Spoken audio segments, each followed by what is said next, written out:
Interview में candidate को किन किन मुद्दों पर ध्यान देना चाहिए? ऑर्गेनिक इन ऑर्गेनिक दोनों में क्या डिफरेंस है? अगर हम जियोमॉर्फोलॉजी बोले, क्या है इसमें, किस चीज़ का स्टडी होता है?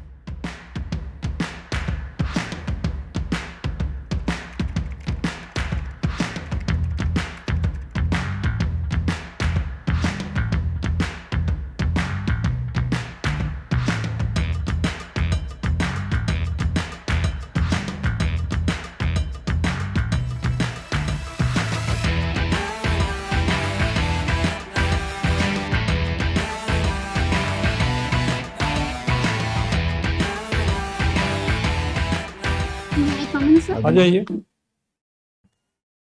Good afternoon sir. Good afternoon, बैठ जाइए। Thank you sir. Simran Sinha, yes sir. आराम से रिलैक्स होकर के। कैसी तैयारी चल रही है इंटरव्यू की सिमरन? सर अच्छी चल रही है। ठीक है। कभी इंटरव्यू देने का मौका मिला कहीं? No. First time? Very good. तो नर्वस नहीं ना सिमरन? No sir. हाँ, सो देखिए एकदम पूरा बोल्ड। 30 तारीख को इंटरव्यू है ना? यस। इंटरव्यू में कैंडिडेट को किन किन मुद्दों पर ध्यान देना चाहिए? पॉइंट्स बताइए। जो भी वो अपनी बात रखे कॉन्फिडेंस से रखे। Very good. जो नहीं आता है उसके लिए वो क्षमा के साथ अपनी बात को आगे बढ़ाएं। और समसामयिक मुद्दों पे उनकी जानकारी होनी चाहिए। और ऑनेस्ट होना चाहिए। ईमानदारी। हाँ, वेरी गुड। तो हम लोग समझते हैं कि ये सब सारे गुण सिमरन में मौजूद हैं। Yes sir. हैं? Yes sir. बहुत अच्छी बात है। मगध यूनिवर्सिटी से आपने किया? Yes sir. ज्योग्राफी में? नहीं, chemistry. Oh sorry, graduation chemistry में किया ना? ऑप्शनल है। Yes sir. ऑप्शनल ज्योग्राफी है। ऑप्शनल ज्योग्राफी है, केमिस्ट्री में किया। बिहार प्रशासनिक सेवा में क्या क्या काम करने पड़ेंगे आपको जाकर? फिर जो भी गवर्नमेंट की पॉलिसीज आएंगी या जो भी लॉज फॉर्मुलेट होंगे उन्हें ग्राउंड लेवल पे इम्प्लीमेंटेशन ही बिहार एडमिनिस्ट्रेटिव सर्विसेज का काम। कुछ उदाहरण देके समझाइए sector wise. Sir sector wise जैसे कि अगर बिहार एडमिनिस्ट्रेटिव सर्विसेज के अंतर्गत अगर मुझे एसडीएम की पोस्ट मिलती है तो मुझे बिहार बीएनएस के तहत जो लॉ एंड ऑर्डर मेंटेन करने की जो क्षमता होगी वो मेरे पास होगी। और अगर मुझे एसडीसी की रोल मिलती है तो मेरे पास रेवेन्यू कलेक्शंस के भी पावर होंगे। रेवेन्यू कलेक्शंस की होगी, डेवलपमेंट्स की होगी, इलेक्शंस की होगी, बहुत से मिसलेनियस वर्क्स रहेंगे ना। बिहार की आबादी कितनी है अभी, जनसंख्या? सर लगभग 14 करोड़। Very good. और अभी विधानसभा जो चुनाव हुआ उसमें वोटिंग परसेंटेज कितना था ओवरऑल? सर 71% लगभग। 71%। Yes sir. और महिलाओं का परसेंटेज कितना था? पुरुषों से ज्यादा था कि कम था? सर ज्यादा था एंड मुझे एग्जैक्ट फिगर याद नहीं है बट 70 के आसपास ही था। 71 उन्हीं का था। Okay sir. महिलाओं का ही था। Thank you sir. है ना? और ओवरऑल जो था वो थोड़ा उससे कम था। One nation one election yes sir. होना चाहिए, आपकी क्या राय है? सर इसके लिए मल्टीपल्स कमिटीज बैठी हैं और उन्होंने कहा है फर्स्ट इलेक्शन कमिश्नर जो 1983 की जो रिपोर्ट थी उसमें उन्होंने कहा था कि वन नेशन वन इलेक्शन को फेज वाइज में इम्प्लीमेंट कर सकते हैं। आप सहमत हैं इस नियम से? होना चाहिए कि नहीं? Yes sir. फेज वाइज में इसका इम्प्लीमेंट जो है, जो भी सरकार की नीति बनेगी उसके सारे सब कुछ तो विस्तृत उसका ब्यौरा आएगा ना। यस। आज का अखबार पढ़ी हैं? यस। क्या हेडलाइंस है? बिहार के बारे में बता दीजिए सर। सर बिहार के बारे में जो समृद्धि यात्रा पे माननीय मुख्यमंत्री जी निकले हुए हैं उनके बारे में सर। समृद्धि यात्रा का उद्देश्य क्या है? समृद्धि यात्रा का उद्देश्य ये है कि जो भी पिछले समय में पॉलिसीज लाई जा रही हैं उनका किस तरीके से धरातल पे क्रियान्वयन हो रहा है उनकी समीक्षा करना और अलग अलग प्रोजेक्ट का शिलान्यास करना और जो प्रोजेक्ट कंप्लीट हो चुके हैं उनका उद्घाटन करना। इसके अतिरिक्त और सुनिए, क्या शुरू सर? कर दीजिए। सॉरी सर मैं सुन नहीं पाई। इसके अतिरिक्त जितना आपने बताया समृद्धि यात्रा, उसके अतिरिक्त और भी कुछ है क्या? बहुत इम्पोर्टेंट है वो। सॉरी सर मुझे इसकी जानकारी नहीं। आम पब्लिक की कठिनाइयों को जानना और उसका निदान करना। चलिए अच्छी बात है। केमिस्ट्री है आपका। कार्बन में कितने बॉन्ड्स होते हैं? सर 4। तो ये ऑर्गेनिक और केमिस्ट्री, ऑर्गेनिक भी एक पार्ट है। यस। तो दोनों में क्या डिफरेंस है? ऑर्गेनिक केमिस्ट्री एंड दूसरा एक केमिस्ट्री है, क्या कहते हैं उसको? Organic chemistry, inorganic chemistry and inorganic chemistry. Yes. Organic, inorganic दोनों में क्या डिफरेंस है? फिर ऑर्गेनिक केमिस्ट्री में प्राइमरली हम लोग कार्बन एंड इसके डेरिवेटिव जो कंपाउंड होते हैं, जो कार्बन और हाइड्रोजन से मिलकर बनते हैं, उसके अंतर्गत जो स्टडी की जाती है उसे ऑर्गेनिक कंपाउंड कहते हैं। एंड इसके अलावा जो अदर जैसे मेटल, नॉन मेटल्स एंड इसके डेरिवेटिव रिएक्शंस एंड इसके फॉर्मूला की जो स्टडी की जाती है उसे इनऑर्गेनिक केमिस्ट्री में स्टडी। अच्छा, एलपीजी और एनपीजी में क्या डिफरेंस है? इंपॉर्टेंट डिफरेंस एक दो बता दीजिए। एलपीजी का प्राइमरली जो कॉन्स्टिट्यूएंट होता है वो प्रोपेन और ब्यूटेन होता है, और LNG NGP, yes sir, natural petroleum gas हाँ, जो होता है हाँ, उसका primarily, LPG yes sir, methane होता है। मीथेन होता है। Yes sir. एक डिफरेंस ये हुआ, और भी कोई डिफरेंस? इसका इंडस्ट्रियल यूज, एलपीजी का प्राइमरली हम लोग डोमेस्टिक पर्पस से यूज करते हैं, और इंडस्ट्री के बारे में बात करें तो जो क्ले का फॉर्मेशन होता है उसमें इसका यूसेस देखा अच्छा, जाता है। और भी कोई डिफरेंस है? मुझे नहीं इतना आइडिया। नहीं। अच्छा चलिए, अच्छी बात है। अभी वर्ल्ड में बहुत उथल पुथल चल रहा है, इसमें आपको क्या लगता है, क्या क्या आपको लग रहा है कि होने की संभावनाएं हो सकती है? सर जो वॉर के अगर लेवल पे बात की जाए तो ये एक्सलेट ही होता जा रहा है, लेकिन इसे शांत करने के लिए जो अलग अलग देश हैं वो अपने तरफ से कोशिश कर रहे हैं। ईरान की सरकार ने भी अपने इस बात को डीएक्सलेट करने के लिए कुछ शर्त रखे हैं। अगर उनको जो इजराइल या यूएसए है, अगर वो इनको मान लेते हैं तो शायद ये युद्ध बहुत जल्द समाप्त अभी हो भारत सकता है। सरकार का क्या स्टैंड है? आज के पेपर में कुछ था क्या इस संबंध में?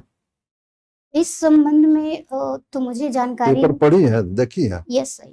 क्या है आज क्या न्यूज बता दीजिए इससे रिलेटेड। ईरान और अमेरिका का जो युद्ध हो रहा है उससे रिलेटेड न्यूज है आज कुछ? ये सर एलपीजी क्राइसिस के बारे में है कि जो भी इसे जो एलपीजी है इसे इसेंशियल कमोडिटी एक्ट के तहत इम्प्लीमेंट किया गया है। जो भी अगर इसके होर्डिंग या ब्लैक स्टोरेज के तहत अगर पकड़े जाएंगे तो उनके ऊपर कानूनी कार्यवाही और क्या होगी। है? और इसके प्रोडक्शन, युद्ध रोकने से संबंधित भी कोई बात हुई है क्या? प्रधानमंत्री की बात किसी से हुई है आज इस संबंध में? सर मुझे इसकी जानकारी नहीं। आज के पेपर में ईरान के राष्ट्रपति से बात हुई है। ठीक है, चलिए, आपका ज्योग्राफी भी है। यस क्यों जरूरी है ज्योग्राफी पढ़ना? सर, ज्योग्राफी हमारे नेचर में हमारे आसपास के इन्वायरमेंट को समझने के लिए ज्योग्राफी बहुत इसेंशियल है। हम इसके तहत नेचर्स के बारे में पता कर सकते हैं, क्लाइमेटिक कंडीशन के बारे में जान सकते हैं। जैसे ये क्लाइमेट और वेदर यस सर। डिफाइन कीजिए। सर क्लाइमेट एक लॉन्ग टर्म के बेसिस पे बात करते हैं, जहाँ पे जो कंडीशंस होती है, टेम्परेचर होते हैं, रेनफॉल होते हैं, वो लॉन्ग टर्म इवेंट के को शो करता है। जबकि वेदर है वो डे टू डे फेनोमेना है जिसमें टेम्परेचर एंड रेनफॉल की बात की जाती है। अच्छा, 3-4 क्रिएशन बताएं, पूछेंगे हम, बता दीजिएगा कहाँ फॉर्म करता है ये। ठीक है, ऑक्सबो लेक यस सर, जो मिनांडर बनती है जब एक्सट्रीम किस position, phase of one river के किस फेज में बनती है? मैच्योर फेज में। मैच्योर फेज में। अच्छा, सुंदर अति क्या कहते हैं, डेल्टा, यस वो किस स्टेज में, सर। क्या वो है वो? सर ओल्ड फेज में बनती हैं, जब नदियां समुद्र में जा करके मिलती हैं तब। पॉटहोल्स? पॉटहोल्स ये एक रिवर के डिपोजिशन, रिवर के इरोजनल फॉर्म का ये एक है, जब हील से या फिर रेन जो वाटरफॉल्स होती है वो जब चट्टान पे गिरती है तो पोर्टहोल्स का फॉर्मेशन होता है। अच्छा, जॉर्ज? गॉर्ज ये रिवर अपने यूथ फेज में बनाती है और ये वी शेप की वैली होती है। क्रेटर? क्रेटर ये वॉल्केनिक लैंडफॉर्म है जो कि वॉल्केनो के इरप्शन से जो उसके माउथ होते हैं और जब एक्सप्लोज, वेंट? वेंट जहां से मैग्मा का फ्लो होता है। चलिए शर्मा जी। अच्छा, अब तो बहुत अच्छा जवाब दे रही थी। केमिस्ट्री में कुछ पूछ लेते हैं। Yes what is vitamin? Sir, vitamin जो हमारे बॉडी के लिए इसेंशियल है एंड ये हमारे मेटाबॉलिज्म को इनहेंस करने के लिए इम्पोर्टेंस है। सनशाइन विटामिन किसे डिजिग्नेट किया गया? सर विटामिन डी को। स्कर्वी किस विटामिन की कमी से होता है? Sir vitamin C. Vitamin K1 क्या है? ब्लड क्लॉटिंग के लिए हेल्प करता है। अच्छा बताइए, ज्योग्राफी आपका स्टूडेंट ये है, सब्जेक्ट है, अगर हम जियोमॉर्फोलॉजी बोले, क्या है इसमें, किस चीज का स्टडी होता है? Sorry sir. अच्छा, economic geography. Yes sir, economic geography primarily हम लोग मिनरल्स एंड नेचुरल रिसोर्सेज से रिलेट करके बात करते हैं, जो किसी स्टेट या नेशन के डेवलपमेंट के लिए हेल्पफुल होता है। Human geography. Human geography primarily वहाँ के ट्राइबल, वहाँ के लोकेशन, वहाँ के फूडिंग पैटर्न्स को डिसाइड करने के लिए। Environmental geography. इन्वायरमेंट जो डे टू डे एक्टिविटी होती है, जैसे क्लाइमेट चेंज, रेनफॉल, टेम्परेचर्स, इसकी स्टडी की जाती है। Political geography. Sorry sir. Political geography. Political geography, अगर कोई ज्योग्राफी वहाँ के पॉलिटिक्स को डिसाइड करती है, उसे जियोपॉलिटिक्स कहते हैं। आप भूमध्य रेखीय, भूमध्य सागरीय रीजन के बारे में पढ़े होंगे। Yes sir. वेजिटेशन क्या होता है? Vegetation primarily temperature and rainfall decide करता है। अगर इक्वेटोरियल रीजन की बात की जाए तो वहाँ पे रेनफॉल अधिक होने के कारण एवरग्रीन फॉरेस्ट मिलते हैं, बट जैसे जैसे लैटिट्यूड इंक्रीज होता है तो रेनफॉल एंड टेम्परेचर में वेरिएशन की वजह से जो वेजिटेशन अच्छा, है। सिग्निफिकेंस ऑफ अरेबियन सी और बे ऑफ बंगाल बताइए, क्या है इसकी महत्ता, क्या है? Arabian sea and bay of Bengal. Sir, bay of Bengal primarily हम दोनों ही इंडियन ओशन से कनेक्ट करता है, ट्रेड के लिए इम्पोर्टेंस है। इसके साथ साथ जो बे ऑफ बंगाल एंड अरेबियन सी है, ये हाई प्रेशर क्रिएट करके मॉनसून को इंडिया में लाने के लिए, ऑनसेट ऑफ मॉनसून के लिए प्राइमरली इम्पोर्टेंस रखता है।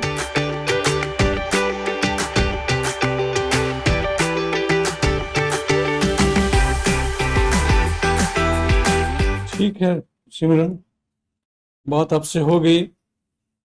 बहुत क्या है ना कि नदी की जो धारा होती है ना, तो एक का आवेग बहुत प्रबल होता है और एक धारा होती है जो बहुत मध्यम गति की चलती है, और कुछ धाराएं ऐसी होती है सरस्वती की तरह जो दिखती नहीं है लेकिन अंदर से प्रवाहित है ना, सरस्वती नदी ऐसा आख्यान है। तो आपकी जो अभी मॉक इंटरव्यू में जो प्रश्नों के उत्तर आपके जो हुए, बिल्कुल मध्यम धारा से सारी चीज़ों को समेटते हुए बहुत अच्छे ढंग से उसको आपने यहाँ प्रस्तुत किया। यही स्पीड और यही भाव इंटरव्यू बोर्ड में बनाए रखने की ज़रूरत है। 30 तारीख को 30 को इंटरव्यू है 30 इनका। को है ना? यस हाँ, सर। बहुत कॉन्फिडेंस अच्छा है, और इसीलिए पहले आपसे पूछा गया कि क्या गुण होने चाहिए, तो 4 गुण आपने जो बताया, वो चारों गुण आप में प्रमाणित हुए, सिद्ध हुए। इसको बनाए रखिएगा, करंट अफेयर्स को बढ़िया से देखते रहिएगा, और बाकी जो आपके सब्जेक्ट हैं ऑप्शनल ज्योग्राफी, उसके बेसिक पॉइंट्स देख लीजिएगा सब बढ़िया से। और कोई प्रश्न का उत्तर नहीं दे पाए तो सॉरी सर, मुझे सब प्रश्न का उत्तर दे देंगी। हाँ, सब दे दें, क्या बात, सब चीज दे ही दे ही दी। देंगी सब तो। कुछ दे दिया आपने। तो अच्छा, तो एक प्रश्न का और उत्तर दे दीजिए। बिहार के किसी महिला मंत्री का नाम बता दीजिए। सर, उपभोक्ता एंड खाद्य मंत्रालय माननीय लेसी सिंह। Very good. दूसरा खेल मंत्रालय दिया गया है श्रेयसी सिंह जी वेरी को। गुड। तीसरा मुझे पोर्टफोलियो नहीं याद है, बट अच्छा। रमा भारती, रमा निषाद। रमा निषाद। चलिए, बहुत अच्छा है, चलिए, बहुत अच्छा। Thank you। बहुत बढ़िया है। इसको बनाए रखिए। कोई आपका प्रश्न हो तो पूछिए। सर, मेरा एक प्रश्न है। मैं हाँ। सर्विस प्रेफरेंस फील करते वक्त ना हाँ। थोड़ा सा प्रॉब्लम हो गया है, क्या? जिसकी वजह से जो district audit officer second preference पे आ गया है और असिस्टेंट रजिस्ट्रार थर्ड पे आ गया है। ठीक है। तो मुझे इससे कोई प्रॉब्लम नहीं है, बट अगर वो वहाँ पूछते हैं तो क्या हम ये मान ले कि ये मुझसे गलती हो गई है? नहीं, इसमें गलती क्या होगी? पूछा नहीं जाएगा। बिहार एडमिनिस्ट्रेटिव सर्विस में तो आपका सिलेक्शन होने जा रहा है। सर, इमरान। वो अगर वो कहें कि प्राइमरली लोग एडमिनिस्ट्रेटिव के बाद एजुकेशन को रखते हैं, रेवेन्यू को रखते हैं। इन चीजों पर सवाल नहीं होगा। यदि होगा भी तो जो आपने फॉर्म में भर दिया है, Yes, sir। गलती से भर दिया, सही से भर दिया, वही मान्य होता है।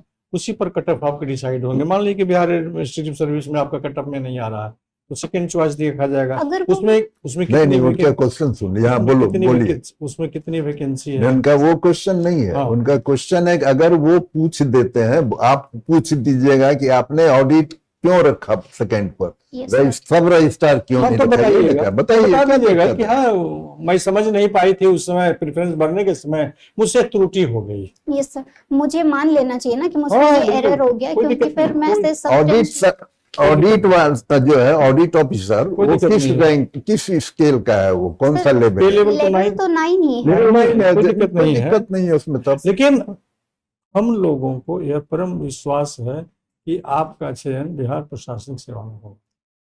Thank you sir. है ना? बट बहुत अगर वो अच्छा। मेरे से पूछ लेते हैं ना नहीं, कि तो बता दो ये आपको, convention बता से- दीजिए। कोई दिक्कत नहीं, आप दोनों 9 के स्केल का है ना, Yes, इसलिए कोई प्रॉब्लम नहीं। इस चिंता में अभी समय कहिए। नहीं नष्ट हाँ। करना है आपको।